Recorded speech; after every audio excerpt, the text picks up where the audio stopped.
Culture shock selama menjadi K-popers. Pokoknya banyak banget hal yang pengen aku bahas di sini dan aku pengen sharing sedikit pengalaman aku. Aku pengen membahas fenomena yang lagi rame dan situasinya kayak gimana sih yang pernah aku dapatkan. Dan di sini juga aku pengen cerita my journey as a K-pop fan. Hey guys, welcome back to my channel. Kembali lagi di segmen Random Talk. Udah lama banget aku nggak upload segmen ini karena aku juga belum tahu pengen membahas tentang apa gitu loh di segmen ini. Jadi buat teman-teman yang baru datang di channel aku, hai, aku Sheila. Segmen Random Talk ini aku bener-bener membahas topik yang random ya, namanya juga Random Talk kan. Karena kalau misalkan hal itu menarik untuk dibahas, aku akan share di video YouTube ini. Jadi aku tuh bingung gitu loh, mau mulai dari mana ya? Karena di sini juga aku ngalir aja.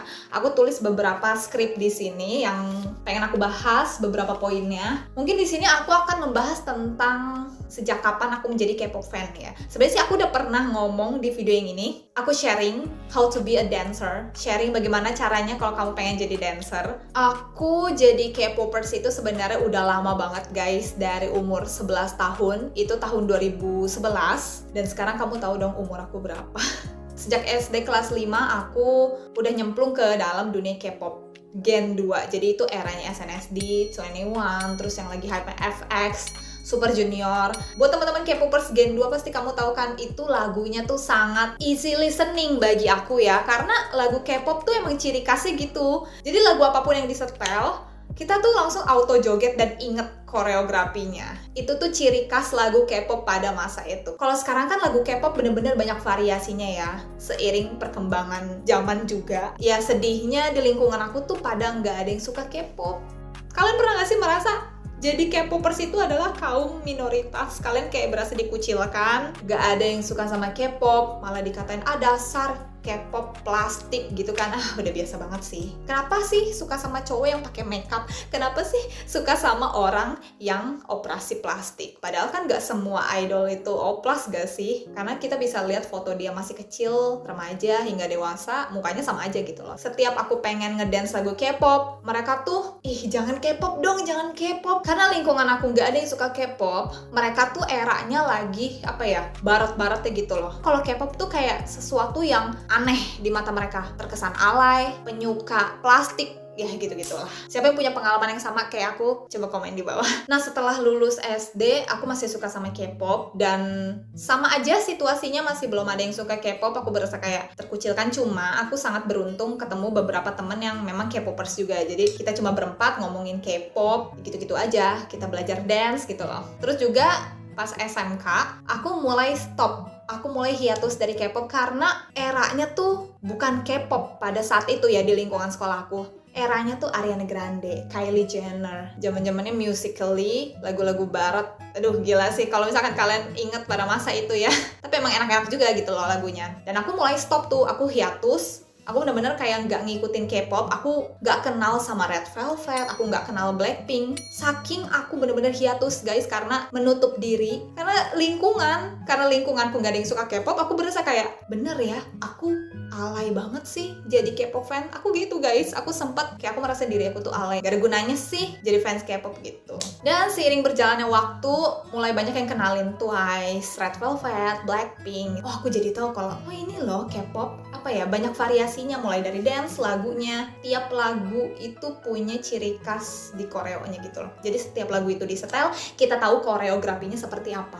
Contohnya Blackpink, Hit You With It, kita langsung kayak otomatis mau gini-gini kan, karena kita tahu gitu loh. Aku mulai jatuh cinta lagi sama K-pop saat itu. Aku jadi makin belajar dance, makin mengasah skill aku. Pokoknya aku memperdalam belajar dance berkat K-pop. Jadi K-pop tuh sangat berjasa banget buat aku. Sampai detik ini, aku menjadi K-pop fan dan aku bisa mengasah skill dance aku berkat idol K-pop.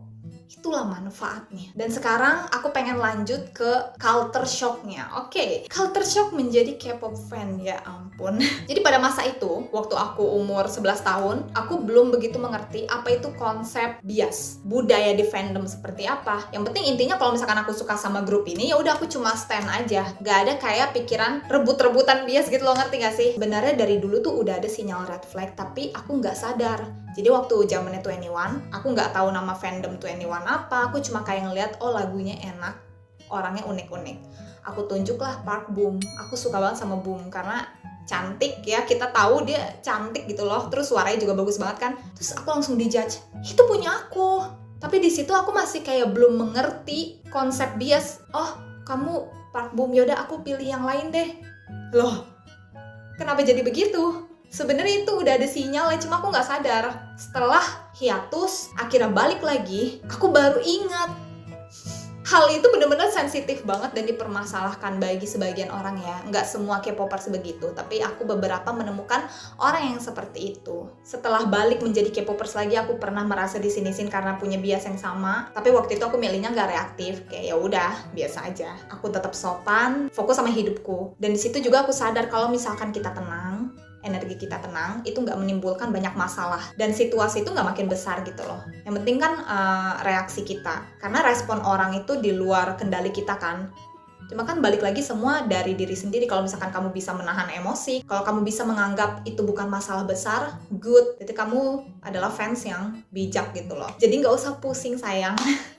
Masalah begini doang kan. Fenomena bias is mine. Jujur aku baru tahu banget fenomena bias is mine itu di kuliah. Aku dari kecil SD kelas 5 udah jadi K-popers. Terus aku baru tahu arti bias itu di kuliah. Aku tuh berasa kayak aku kemana aja ya selama ini. Aku kayak kudet banget gitu loh jadi K-pop fans. Sebenarnya arti bias tuh apa sih?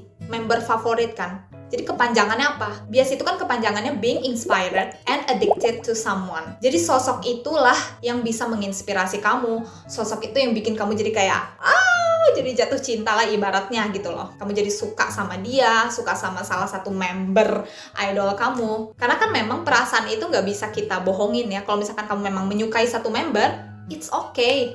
Sebenarnya kita punya bias tuh wajar banget. Semua orang berhak punya idola. Semua orang berhak punya artis yang dia sukai. Masa kamu mau melarang orang untuk gak boleh suka sama ini karena itu udah disukain sama dia? Why? Hey, open your eyes. Awalnya aku pikir tuh bias adalah member favorit. Misal di Seventeen, aku suka sama Hoshi. Ya udah itu member favorit aku. Tapi ternyata maknanya sedalam itu guys. Ternyata seintens itu sama sebagian orang. Sekaget itu aku gitu loh. Ada juga orang yang lucu-lucuan ya, nganggap aku istrinya Jimin, aku istrinya Jungkook.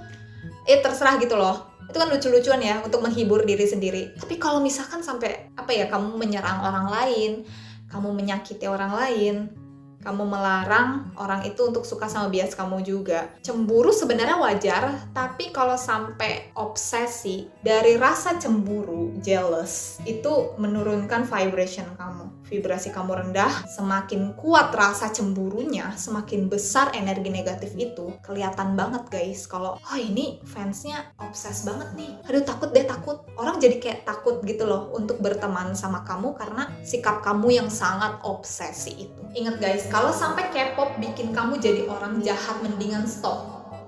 Gak usah nge-K-pop deh. K-pop itu kan kayak jadi fun aja kan harusnya. Nah, karena belakangan ini lagi rame tentang YouTuber reaction, aku nggak perlu sebut namanya. Kalau kamu nggak tahu, kamu bisa cari tahu sendiri ya. Aku nggak mau ngomong di sini. Pembelajarannya adalah kamu boleh banget suka sama idol kamu, tapi jangan sampai obsesi berlebihan. Karena kan idol kamu juga di situ kerja, capek, nyari duit, mungkin kurang tidur ya guys demi mempersiapkan comeback, atau sering tour kemana-mana, melakukan fansign, terus habis itu belum lagi syuting ini itu, belum lagi kayak collab dengan brand-brand lain, itu capek banget loh guys. Kayak aku sebagai orang yang pernah syuting bersama brand, syuting iklan juga, itu capek banget guys. Kayak dari pagi ketemu pagi, 24 jam gak tidur. Kalian bayangin idol kalian melakukan itu terus menerus, syuting terus-terusan, collab sama banyak brand. Apalagi kalau misalkan idol kamu tuh udah bener-bener level atas ya, yang banyak brandnya. Dia jadi BA ini, jadi BA itu. Kalian kebayang gak sih capeknya gitu loh, syuting dari pagi ketemu pagi. Makanya karena lagi rame masalah ini, aku jadi ingat fenomena bias is mine itu bener-bener sesensitif itu ya. Banyak banget manfaat ketika kamu jadi fans K-pop guys. Banyak banget faedahnya, kayak misalkan aku ngefans sama mereka, aku bisa belajar dance baru, aku bisa belajar nyanyi, belajar nge-rap juga, belajar gimana caranya attitude di depan panggung. Dan Bias ini yang menjadi role model aku, bagaimana cara dia berpenampilan depan kamera, bagaimana cara dia menggunakan fashionnya. Bias aku kan ini yang aku sering sebut namanya Oyin. Aku bener-bener banyak banget belajar dari dia, gimana caranya kita mendalami karakter dalam sebuah lagu, gimana caranya dance dengan penuh penghayatan gitu loh, bukan kayak asal dance doang, tapi kamu tuh bener-bener masuk ke dalam lagu itu. Aku banyak banget belajar dari Bias aku gitu loh. So guys, K-pop itu jadikan hiburan, jadilah fans yang bijak, jangan kayak ke-trigger ketika ada orang yang mungkin biasa sama, why not gitu. Maksudnya jangan dijadikan saingan. Aku aja berteman sama teman-teman aku yang biasa dia juga.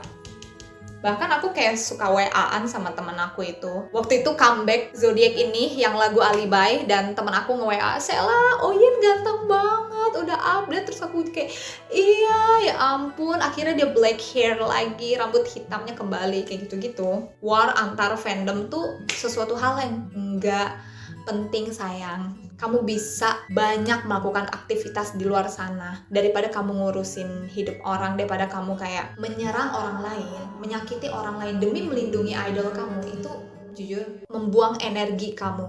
Karena idol kamu tuh udah punya agensi, punya banyak staff.